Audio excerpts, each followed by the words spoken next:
You're at McDonald's and you're craving a double cheeseburger. So you find yourself in front of one of these. Self-order terminals, or SOTs, are in almost every restaurant of the chain now. You start browsing and end up buying a big tasty bacon with fries and a Coke, plus nuggets and a McFlurry for dessert. Once you see your food in front of you, you feel guilty. You ordered way more than you initially wanted. Many people have this experience at fast food restaurants. Since the introduction of SOTs, the average order has gotten bigger and bigger. But why?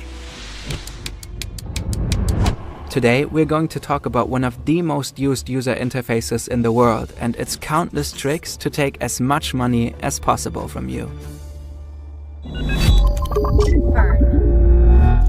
McDonald's is by far the most valuable fast food chain in the world. Its stock price has nearly quadrupled over the past 10 years. Today, there are more than 40,000 McDonald's restaurants around the world. Many of them are so-called restaurants of the future. SOTs are a key factor in the success of the concept. With their large touchscreens, they look like giant double-sided smartphones. McDonald's is considered a pioneer in the fast food industry when it comes to these terminals. They tested the first SOTs in Europe in 2008. Today they can be found in almost all of its restaurants. Other chains like Burger King and KFC have followed suit. The terminals have supposedly increased McDonald's profits in Germany by about 15%. That's according to an insider who spoke to the German public broadcaster ZDF. In 2018, former McDonald's CEO Steve Easterbrook confirmed that the terminals definitely increased profits. His main reason? Customers take significantly longer to place their order. But why would that be a good thing? Design influences our choices, not only at McDonald's but also in our everyday life. You'd probably go for this watch rather than this one. Holzkern watches are made from natural materials such as wood and marble. They only use FSC certified wood or residual wood from the furniture industry. Holzkern has a collection of over 1,000 products you can choose from. This watch, for example, is made of walnut wood and marble. This silver ring is made with Hawaiian koa wood, and this necklace has marble embedded. The quality of these pieces is excellent, and the natural components make each one unique. With the link in the description and with the code FERN, you can get an exclusive 10% discount on your first order. Thanks to free express shipping, it will be with you within 2 to 5 days. There's even a 24-day money-back guarantee. Feel free to check out Holzkern. Let's take a closer look at the example from the beginning. To recap, you only wanted to order a double cheeseburger when you entered the store. In the main menu, you are presented with inviting images of burgers. The more expensive items, like the double hamburger royale, are especially eye-catching. On the left, you can find the different food categories. Here, McDonald's is setting a so-called reference value. Going forward, you'll subconsciously compare other items to these expensive ones. Even if you don't go for the pricier burgers, the double cheeseburger now seems pretty affordable. This makes you more likely to upgrade the cheap burger.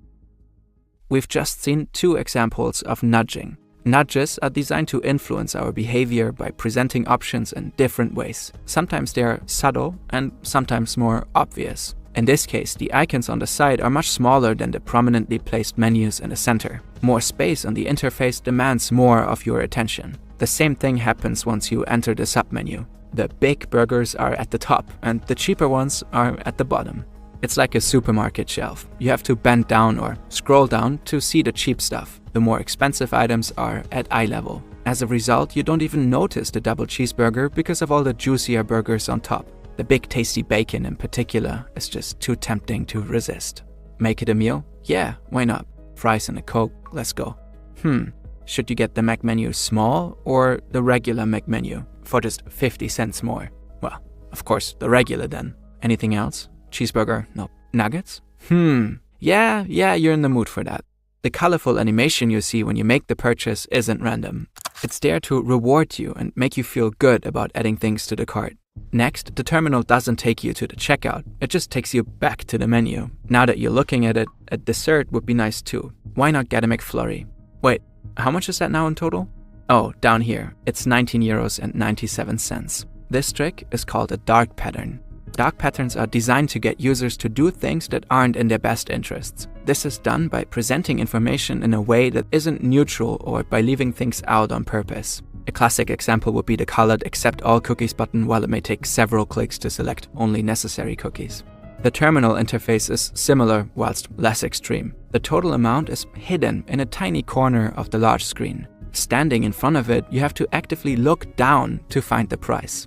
For McDonald's, maximizing the average order value is a key business strategy, but for you, the price should be a minor detail next to all the colorful products.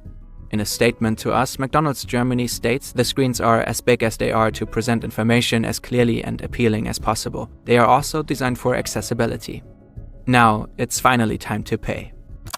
And here, another nudge. This time, the nudge is meant to motivate you to pay by card. You only see a smaller button for the option to pay in cash at the register. There are a few reasons for this. When you pay by card, you're more likely to make impulse purchases and spend more money overall. Plus, the two-sided order terminals let more people order at the same time. Up to 70% of customers leave when there are more than 7 people in line. You pay almost 20 euros for a thick menu, nuggets, and a dessert. In total, 2,300 calories.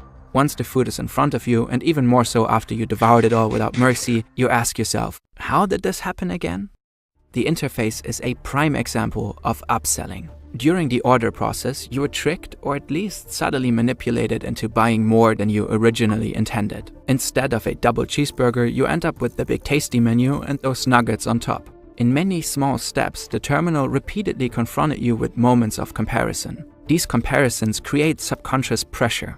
Each step in the ordering process seemed rational to you at the time. You may have even thought you were getting a bargain. But imagine you had the following choice: a double cheeseburger for 3.50 euros or a meal plus nuggets and ice cream for 19.97 euros. You probably would have chosen the single burger. This example is of course slightly exaggerated, but making meals bigger is important for McDonald's. The margin on a single burger is low.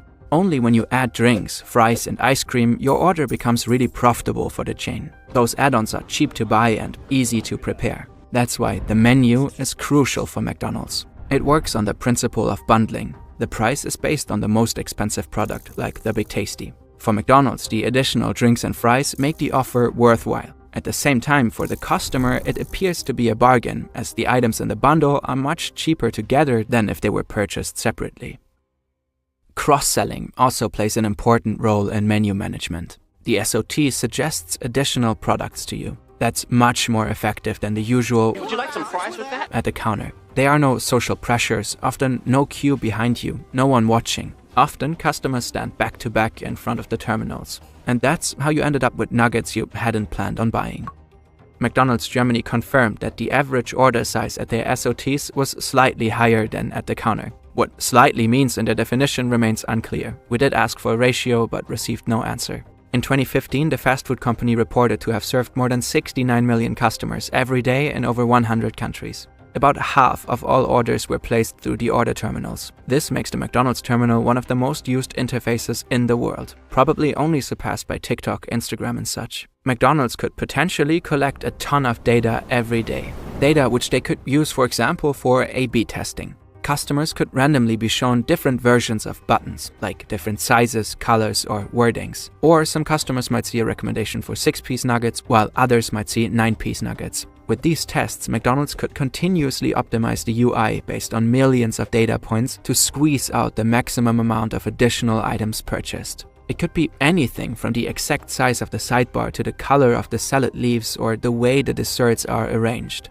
McDonald's Germany told us that they don't do A/B testing in Germany. They could not tell us whether the company does such tests in other countries and referred us to McDonald's Global. We asked McDonald's Global for comment, but so far they didn't respond.